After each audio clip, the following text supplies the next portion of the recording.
Los Angeles, January 15th, 1947.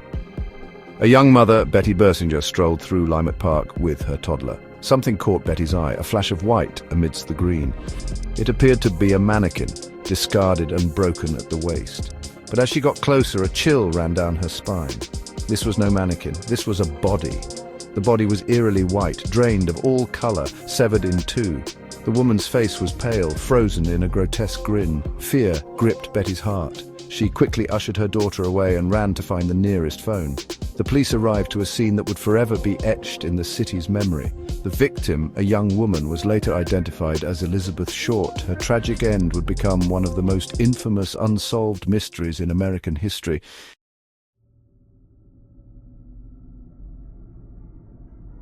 News of the horrific discovery spread like wildfire through the city. The newspapers seized upon the case with fervor, dubbing Elizabeth Short the Black Dahlia. The name stuck, forever linking Elizabeth to the gruesome circumstances of her death. The press painted a picture of Elizabeth as an aspiring actress with big dreams. The Black Dahlia became a media sensation. Her story splashed across front pages. Everyone had a theory, an opinion, a morbid fascination with the case. But amidst the frenzy, a truth remained hidden. Elizabeth Short was more than just a headline. She was a daughter, a sister, a friend. As the investigation dragged on, it became clear that the Black Dahlia case was more than just a sensational crime. It was a puzzle, a labyrinth of secrets and lies, a mystery that would continue to haunt Los Angeles for decades to come.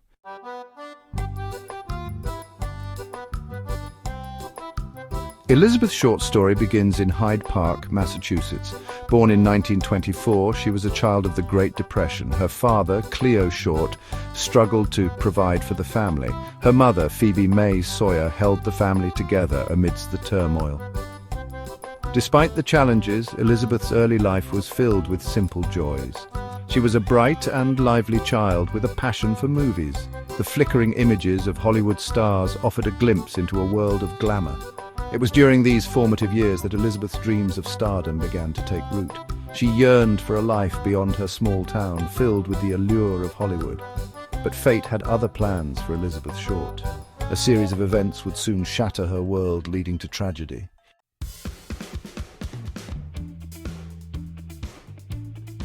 As Elizabeth blossomed into a young woman, her striking beauty became undeniable. With her porcelain skin, piercing blue eyes and raven hair, she turned heads wherever she went. Her dream of becoming an actress intensified. During World War II, Elizabeth remained fixated on her Hollywood aspirations. She devoured movie magazines, studying the stars. She practiced her autograph, imagining the day she would sign it for fans. Her determination was unwavering.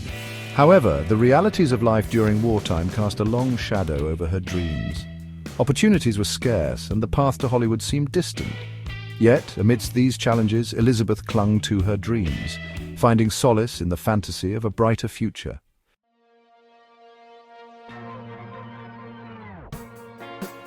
In her late teens, Elizabeth left Hyde Park for Miami Beach, Florida. The vibrant atmosphere offered a taste of the excitement she craved. She took on odd jobs, harboring hopes of being discovered. Elizabeth experienced both the allure and harsh realities of chasing a dream. She encountered kindness and generosity, but also faced exploitation and disappointment. The glamorous world she envisioned proved to be a facade. Despite setbacks, Elizabeth refused to give up on her dreams. She moved from city to city, seeking work and connections. She wrote letters to her mother, filled with hope and despair. Beneath the surface, a darkness was beginning to creep into Elizabeth's life.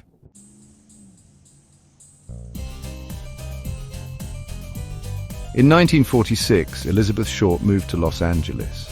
She arrived with little more than a suitcase and a heart filled with hope. Los Angeles was teeming with both opportunity and danger. The streets were alive with a sense that anything was possible. But beneath the surface, a darkness lurked. Elizabeth threw herself into the whirlwind of life in Los Angeles. She frequented nightclubs, attended casting calls, and befriended a diverse cast of characters. But as the months passed, her initial optimism began to wane. The rejections mounted, the money dwindled. Little did she know she was about to become forever entangled with the dark side of Hollywood.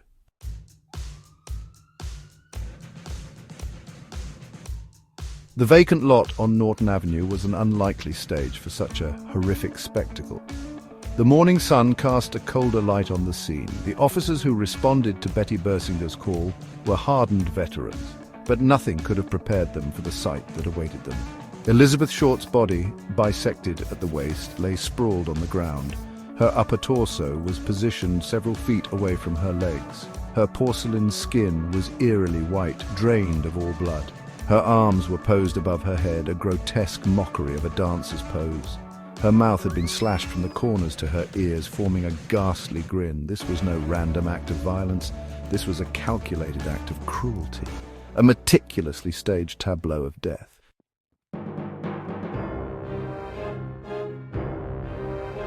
Section 2. The Canvas of Cruelty. As detectives cordoned off the area, the full extent of the killer's meticulousness became clear. Elizabeth's body had been drained of blood, washed clean and posed with chilling precision. The lack of blood at the scene indicated the murder and mutilation had taken place elsewhere. The killer had taken great care to erase any trace of himself. There were no footprints, no fingerprints, no discarded weapons. It was as if the killer had vanished into thin air. The detectives were left with a profound sense of unease. This was a carefully orchestrated spectacle, a performance designed to send a message. The hunt was on, but the detectives were starting with very few clues.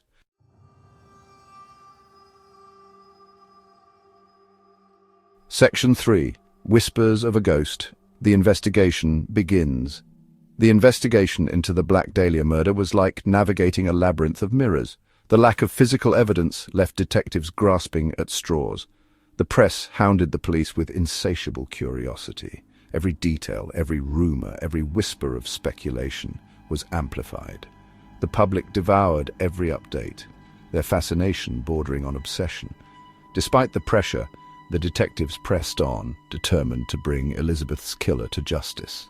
They conducted hundreds of interviews, chasing down every lead. They questioned friends, acquaintances, and former lovers. But the more they learned about Elizabeth Short, the more elusive the truth seemed to become.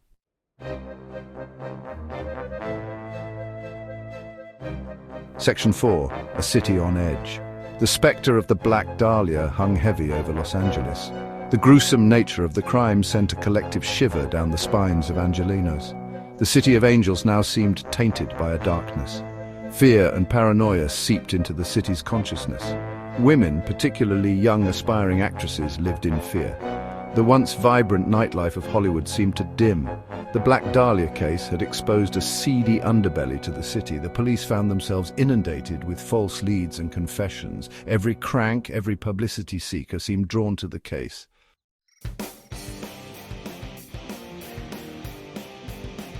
As weeks turned into months, a pervasive sense of doubt began to cloud the case. The lack of progress fueled whispers of police incompetence or corruption. Rumors swirled through the city, whispers of a cover-up. The LAPD found itself at the center of a storm of suspicion. The Black Dahlia case had become a dark mirror reflecting the hopes and fears of a nation. The truth seemed to lie just beyond reach, obscured by speculation and misinformation. Would the Black Dahlia case ever be solved, or remain one of the most haunting unsolved mysteries in American history?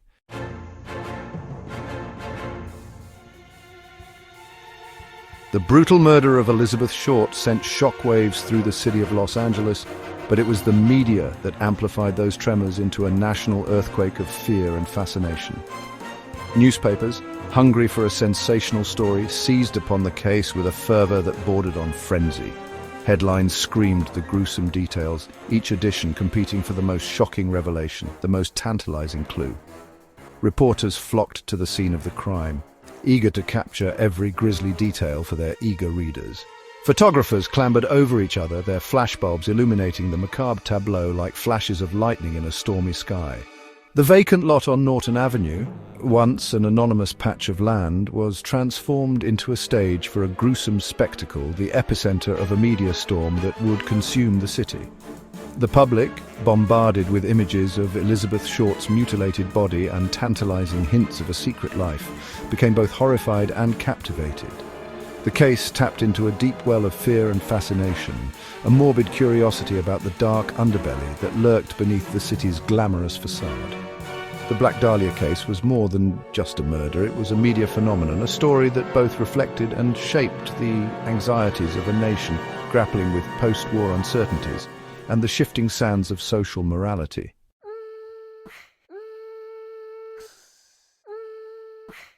While the police struggled to sift through the scant clues and dead-end leads, the media began constructing its own narrative around Elizabeth Short.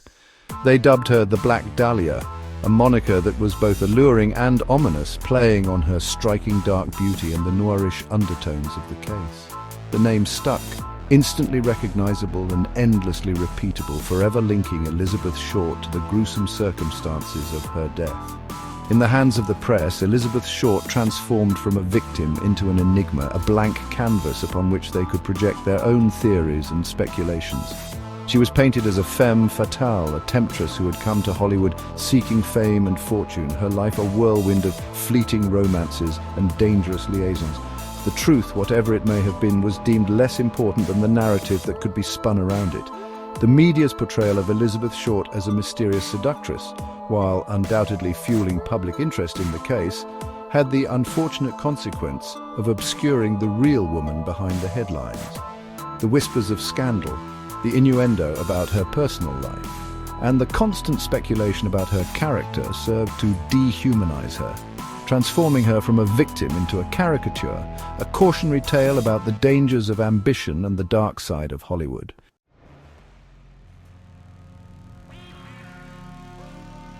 With each passing day, the Black Dahlia case became a breeding ground for speculation and conspiracy theories.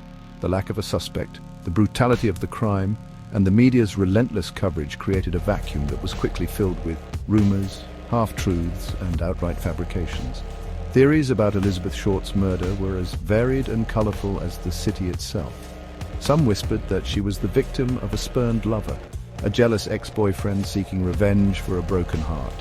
Others pointed fingers at organized crime, suggesting that she had stumbled into a dangerous underworld of gambling, racketeering, and violence. Still others saw the work of a serial killer, linking her murder to other unsolved cases with chilling similarities. Each new theory, no matter how far-fetched, was seized upon by the media and disseminated to a public hungry for answers. The line between fact and fiction became increasingly blurred, the truth lost in a sea of ink-stained speculation. The Black Dahlia case had become a macabre game of whispers, with everyone from seasoned detectives to armchair sleuths offering their own interpretations of the evidence, or lack thereof.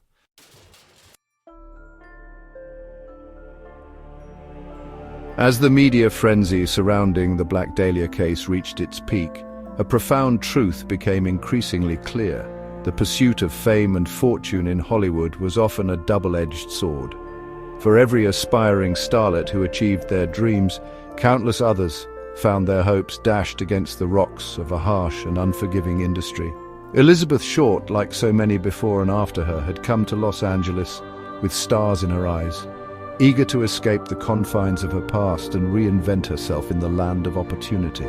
She had sought the spotlight, but had instead found herself at the center of a media storm, her life and death dissected and sensationalized for public consumption.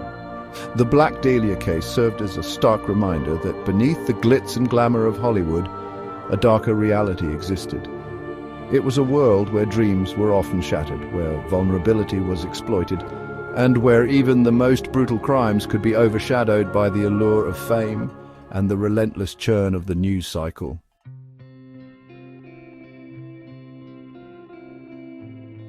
The Black Dahlia case, like a moth drawn to a flickering flame, attracted a bizarre and unsettling cast of characters. The LAPD, inundated with tips, leads, and confessions, found themselves sifting through a morass of half-truths, outright lies, and the delusions of publicity seekers eager to attach themselves to the macabre fame of the case. The investigation, already hampered by a lack of physical evidence and the media circus surrounding the murder, became a tangled web of dead ends and false promises. Every promising lead seemed to dissolve upon closer inspection, leaving detectives no closer to unmasking the killer. Among the hundreds of individuals questioned, a handful of names emerged from the fog of suspicion, their lives and connections to Elizabeth Short scrutinized under the harsh glare of the investigation. Each seemed to harbor their own secrets, their own potential motives, their own dark corners that hinted at a capacity for violence.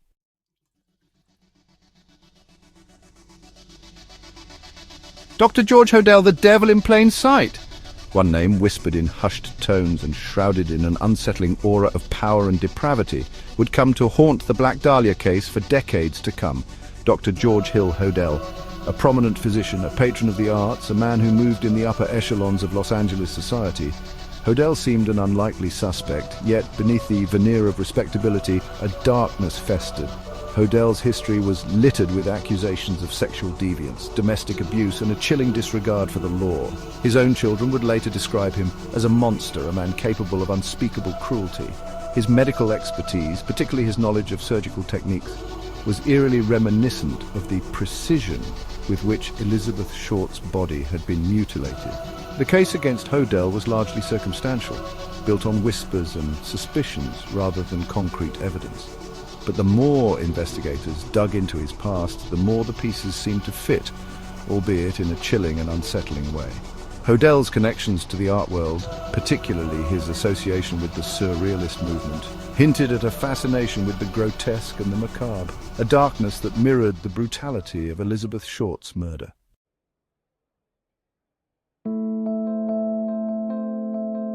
Another figure who emerged from the shadows of the Black Dahlia case was Mark Hansen, a nightclub owner who had known Elizabeth Short in the months leading up to her death. Hansen, a man who navigated the murky world of Hollywood nightlife, was rumored to have had a volatile relationship with Short, a mix of fleeting romance and simmering resentment.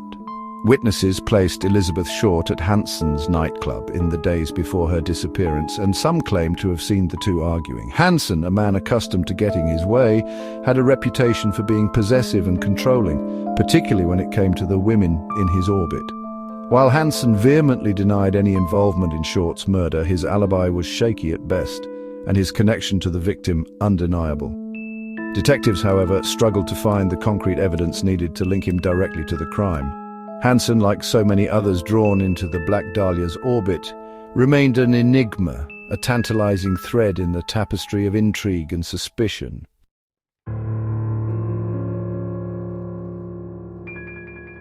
Section 4. Whispers in the dark, cryptic clues and false confessions. The Black Dahlia case was a magnet for cranks and attention seekers, each claiming to hold the key to the mystery, each offering their own twisted interpretations of the crime. The LAPD, inundated with letters, phone calls, and even in-person visits, found themselves chasing shadows, their investigation hampered by a deluge of misinformation. Some letters, penned in shaky handwriting or painstakingly crafted from cut-out magazine letters, claimed to be from the killer himself. These messages, often filled with taunts and boasts, offered glimpses into a disturbed mind, but their authenticity was always in question. Were these the ramblings of a genuine psychopath, or the cruel hoaxes of individuals seeking their own moment of infamy? Adding to the chaos were the numerous false confessions, individuals driven by a desire for notoriety, a warped sense of guilt, or perhaps even a genuine belief that they were responsible for the crime. Each confession, no matter how outlandish or lacking in detail, had to be investigated, diverting precious resources and time away from the pursuit of genuine leads. The Black Dahlia case had become a breeding ground for deception, a hall of mirrors, where the truth seemed to become more elusive with each passing day.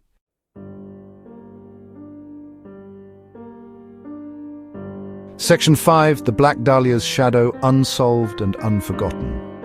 Decades have passed since Elizabeth Short's life was brutally cut short in that desolate Los Angeles lot. The city has changed, the world has moved on, yet the Black Dahlia's shadow lingers, her story woven into the fabric of the city's dark mythology. The case remains officially unsolved, a cold case file filled with faded photographs, conflicting testimonies, and tantalizing clues that never quite lead to the killer. Over the years, new technologies have been applied to the evidence, DNA analyzed, fingerprints re-examined, but the Black Dahlia's secrets remain stubbornly guarded. Despite the passage of time, the Black Dahlia case continues to captivate and haunt the public imagination. Books, documentaries, and fictionalized accounts have explored the case from every conceivable angle, each offering its own interpretation of the events, its own theories about the killer's identity and motives. The Black Dahlia, forever young, forever beautiful, forever frozen in the public consciousness as the victim of a brutal and senseless crime, has become a symbol of Hollywood's dark side, a cautionary tale about the allure and the perils of fame.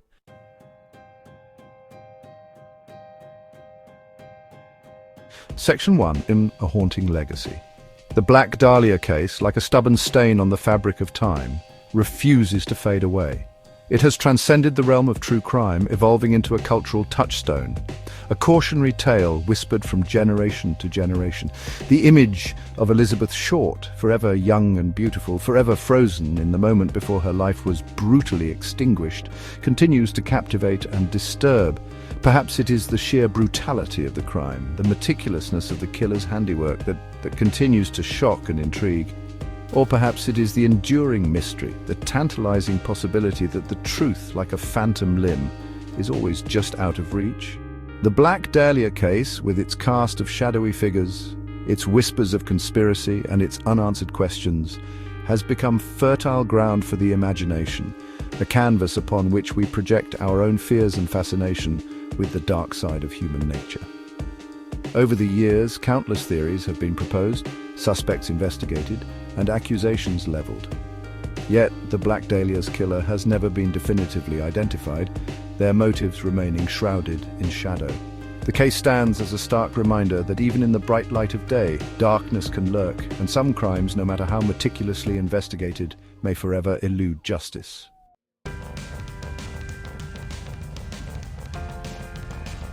Section 2. Justice for Elizabeth. While the Black Dahlia case remains unsolved, the pursuit of justice for Elizabeth Short should not be forgotten. Beyond the headlines, the speculation, and the macabre fascination lies the tragic story of a young woman whose life was cut tragically short. A woman who, like all of us, had hopes, dreams, and aspirations, a future that was stolen from her in the most brutal and senseless way imaginable. It is essential to remember Elizabeth Short not merely as a victim, but as an individual, a complex human being whose story deserves to be told and remembered with empathy and respect. A young woman who, like so many others, came to Hollywood seeking fame and fortune, only to find herself ensnared in a web of darkness from which she would never escape. Though the passage of time may never fully heal the wounds of the past, the search for answers in the Black Dahlia case should continue. Perhaps one day, through advances in forensic technology or the uncovering of a long-lost piece of evidence, the truth will finally come to light. Until then, Elizabeth Short's story serves as a chilling reminder of the fragility of life, the enduring power of mystery, and the importance of seeking justice for all victims of violence, no matter how much time has passed. If you found this video insightful, please comment below, and subscribe to our channel for more content on unsolved mysteries and true crime stories. Your support helps us continue to bring these important stories to light.